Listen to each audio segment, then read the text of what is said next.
Olá pessoal, sejam bem-vindos a mais um vídeo do nosso canal Marison Fraga e hoje nós vamos trazer uma aula. Essa aula vai falar sobre Freud, né? Sigmund Freud, o pai da psicanálise, e nós vamos falar sobre a descoberta de Freud sobre os 3 tipos de atos falhos, né?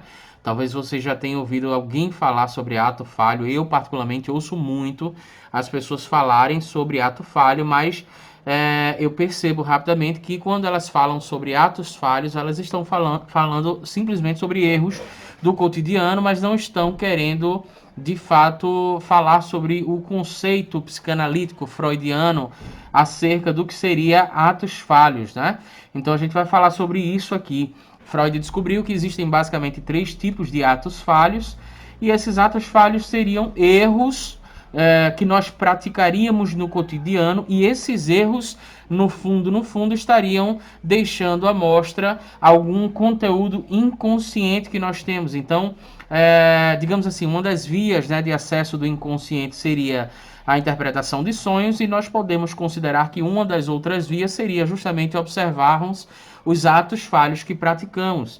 Então, a gente vai falar um pouco sobre essa teoria. Deixa eu dar uma baixada aqui, uma reduzida, né, no nosso mapa mental, para que você entenda o que é que a gente vai estudar na aula de hoje, tá? No mapa mental nós vamos ter 6 tópicos principais. A gente vai fazer uma pequena volta ali em torno de 1901. Depois a gente vai ter uma definição sobre o que seriam atos falhos, para que você entenda melhor, e a partir daí a gente vem falando sobre os atos falhos, os 3 que seriam atos falhos na linguagem, no esquecimento e no comportamento. E posteriormente, para finalizar, nós vamos fazer algumas considerações finais, tá ok? Então vamos direto aqui para 1901. Deixa eu corrigir aqui para que você tenha acesso, até mesmo se você estiver no celular, para que você tenha acesso aqui ao que está escrito, né? Deixa eu ampliar. Então vamos observar essa questão aqui de 1901. Isso aqui é muito interessante porque em 1989 Freud escreveu o livro Interpretação de Sonhos, mas ele deu uma segurada nesse livro aí e esperou para lançá-lo em 1900. E ele esperou para lançar em 1900 justamente porque ele queria que fosse Interpretação de Sonhos um dos grandes livros aí, o grande livro, na verdade, da psicanálise, né? Então, ele tem um livro, né, chamado... Nesse período aí ele escreveu também Estudos sobre Histeria.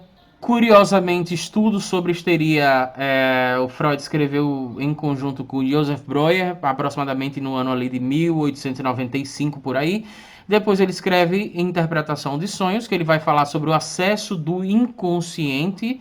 E, posteriormente, em 1901, ele lança a Psicopatologia da Vida Cotidiana. E aqui é interessante explicar o seguinte, porque em termos atuais, né, em tempos atuais, você falar sobre esse termo de psicopatologia, talvez algumas pessoas imaginem que o Freud estava querendo tratar aí sobre algumas doenças mentais e tal. E na verdade o Freud, ele quer tratar nesse livro, né, como está escrito aqui abaixo, ele quer mostrar como o inconsciente aparece em erros e falhas cotidianas. E aí ele vai chamar de atos falhos. Então ele considera, na verdade, que alguns erros que nós cometemos, né? E a gente vai ver quais seriam esses erros. Alguns erros que nós cometemos, na verdade, nós não cometemos à toa. Na verdade, é o inconsciente querendo apresentar algum conteúdo que porventura esteja recalcado e que a gente não esteja percebendo, né? Então, interessante a gente vir aqui para baixo para entender a definição de ato falho. Ok? Então, atos falhos são erros na linguagem, ou seja, erro na escrita, na fala ou na leitura, erros de memória, esquecimentos, né? Na verdade, poderia ser considerado um erro de memória aqui, também seria considerado um ato falho, e erros no comportamento, tropeçar, cair, quebrar, perturbações em geral no controle motor.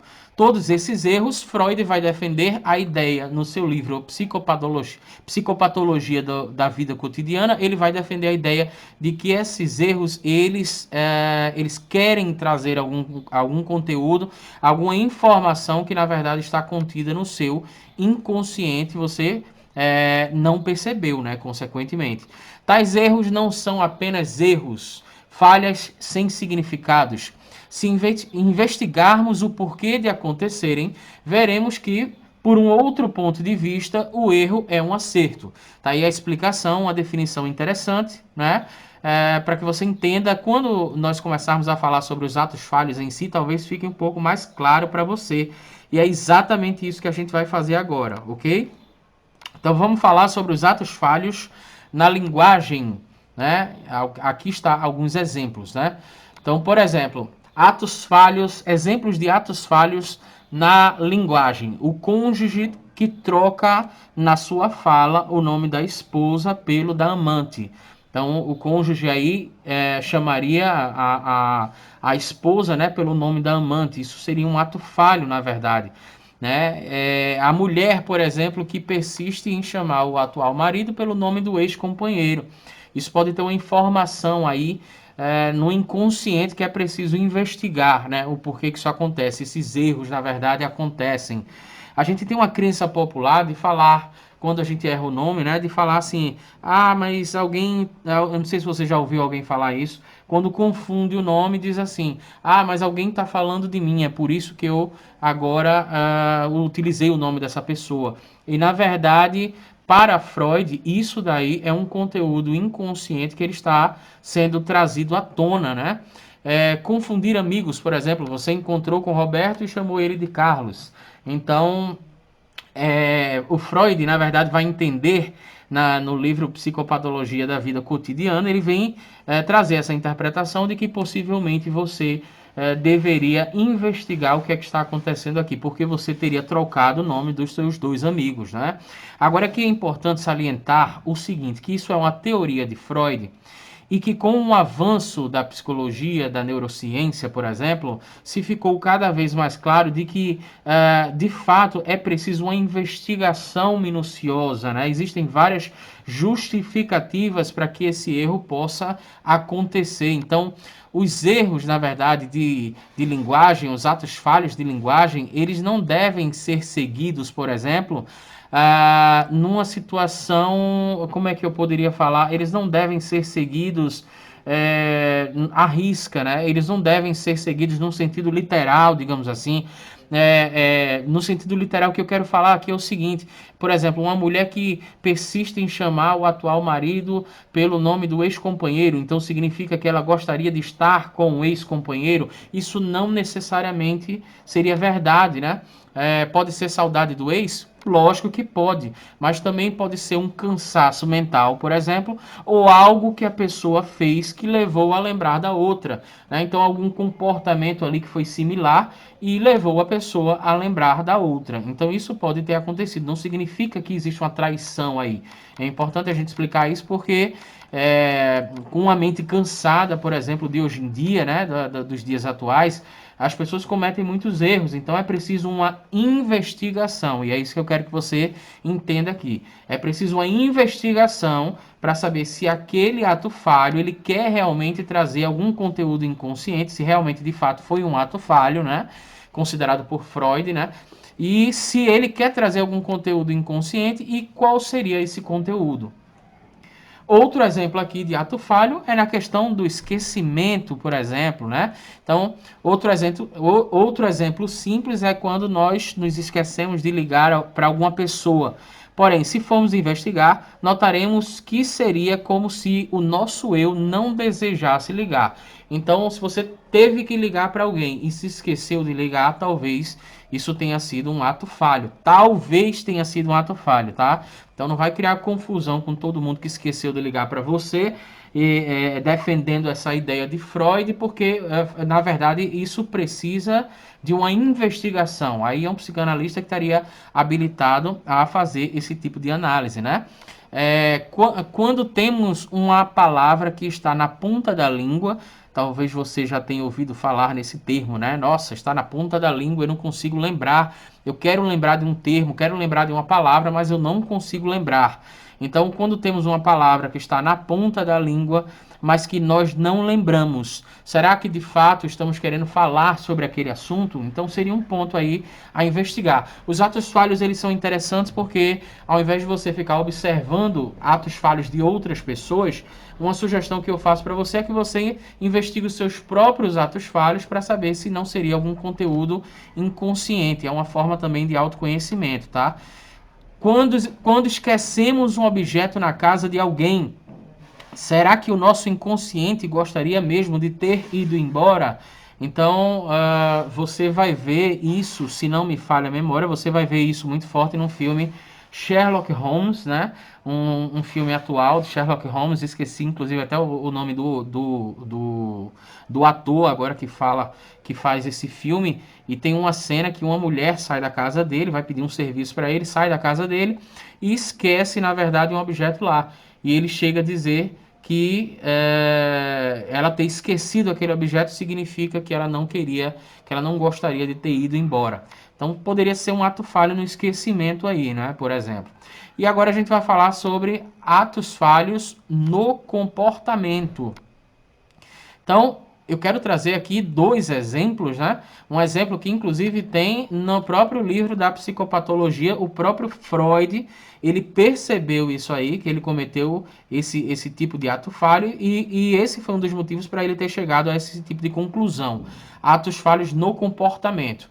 Então, o primeiro exemplo que eu queria te dar foi sem querer querendo, né? Você já deve ter associado essa frase aí ao Chaves, e com muita frequência ele batia, por exemplo, no seu barriga. Então é muito frequente aí você procurar, por exemplo, uma aula na internet ou algum artigo na internet falando sobre ato falho, e alguém sempre vai fazer essa conexão com o Chaves, porque o Chaves, na verdade, ele fazia isso, né? Ele falava essa frase, e eu acho que essa frase fica muito emblemática para quem está estudando o ato falho. Foi sem querer, de fato, ele não queria agredir as pessoas, nem queria quebrar nenhum objeto, mas também foi querendo. Esse segundo querendo aí, no caso, seria o inconsciente dele dizendo, não, eu quero fazer isso, tá? O consciente dizendo, foi sem querer, e o inconsciente dizendo, eu estou querendo fazer isso. Então, se a gente fosse dar aqui ênfase à nossa imaginação, brincando um pouco aqui de psicanalista do Chaves, né, junto com vocês, o que é que a gente poderia interpretar com isso? Acontece uma cena que é muito frequente no Chaves, onde ele vai bater em alguém e ele acaba batendo no seu barriga, que vai cobrar o aluguel.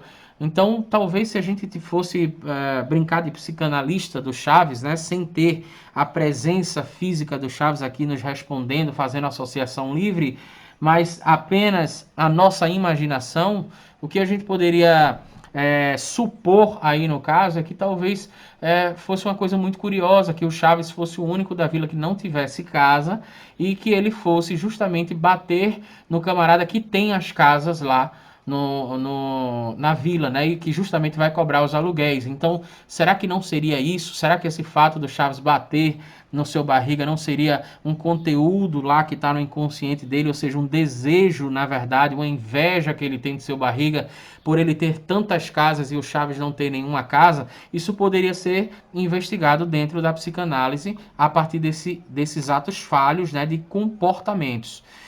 Uma outra questão que o Freud cita em um dos capítulos, na verdade, no capítulo 8, né, do livro Psicopatologia da Vida Cotidiana, de 1901, o Freud dá um exemplo interessante que ele percebeu, e aí eu quero trazer exatamente a citação do livro aqui. Em anos anteriores, quando eu visitava o paciente a domicílio com maior frequência que hoje, ocorria-me muitas vezes ante a porta em que eu deveria bater ou tocar a campainha, tirar do bolso as chaves da minha própria casa e logo em seguida tornar a guardá-las quase envergonhado. Quando considero os pacientes cujas casas isso aconteceria, sou forçado a supor que esse ato falho, apanhar minha chave em vez de tocar a campainha, tinha o sentido de uma homenagem à casa onde eu cometia esse erro. Era equivalente ao pensamento, aqui me sinto em casa, pois só ocorria em lugares onde eu havia onde eu me havia afeiçoado ao doente, perdão. Então, o que é que ele quer dizer aqui? Ele ia visitar alguns pacientes e em determinadas casas ele percebeu uma relação direta, de um erro de comportamento que acontecia, um ato falho de comportamento, que ele chama de ato falho de comportamento, que era o fato de quando ele chegava na frente da casa dessas pessoas, ao invés de ele tocar a campainha ou bater na porta, ele tirava a chave do bolso justamente como se fosse a casa dele. E quando ele percebia isso, ele voltava a guardar as chaves, quase envergonhado, assim como ele falou no livro. Então, o que acontece? O que ele percebeu? Quando ele foi fazer essa relação, em quais casas isso acontecia, ele percebeu que ele tinha uma relação muito próxima, uma relação de proximidade. Existia, na verdade, um certo sentimento, né? Ele havia se afeiçoado ao doente. Então, ele tinha uma aproximação emocional com esse doente e por isso aconteciam essas coisas. Era como se ele tivesse se sentindo em casa, foi isso que ele percebeu e esse foi um dos motivos que Freud acabou nos trazendo, nos presenteando, né, com essa definição, esses 3 tipos de atos falhos que seriam aí uma porta de entrada, digamos assim, a conteúdos inconscientes do ser humano. Então, algumas considerações finais que nós precisamos fazer os nossos atos falhos são causados por uma formação de compromisso entre 2 significantes. De um lado, o desejo, do outro lado, a repressão. Ou seja, aquela questão que a gente falou do Chaves. Foi sem querer, querendo, né? Na verdade, um lado dele existia uma repressão e o outro lado existia o desejo. E esse desejo estaria basicamente ali no inconsciente. Isso aqui a gente está tratando sobre a primeira tópica. Eu não quero confundir muito a tua cabeça, porque talvez seja a primeira vez que você tenha um contato com a psicanálise, mas depois é importante você entender que Freud ele modificou um pouco essa tópica do funcionamento, né, do aparelho psíquico, né, modelo topográfico que a gente chama, onde existia o consciente, pré-consciente e inconsciente. E, na verdade, a gente vai tratar disso muito provavelmente em outras aulas, porque depois isso foi modificado para ir de ego e superego, né, seria a segunda tópica, digamos assim, do funcionamento do aparelho psíquico proposto por Freud. Mas falando aqui ainda na primeira tópica, porque justamente nós estamos aqui em 1901, é importante lembrar a data que Freud escreveu a psicopatologia da vida cotidiana. A consideração final que a gente quer trazer para você no momento que conseguimos identificá-los, podemos entender as questões que ficaram mal resolvidas dentro de nós, que tentamos encobrir de alguma forma. Então aqui essa é a consideração mais importante que eu queria te trazer, que é o seguinte, os atos falhos, na verdade, eles, eu já tive a oportunidade de conhecer algumas pessoas que ficavam buscando, na verdade, atos falhos nas outras pessoas, para tentar determinar, sem qualquer tipo de análise, sem qualquer tipo de investigação, se aquilo era um ponto de fraqueza da pessoa ou não. E é muito prejudicial você conviver com uma pessoa dessa.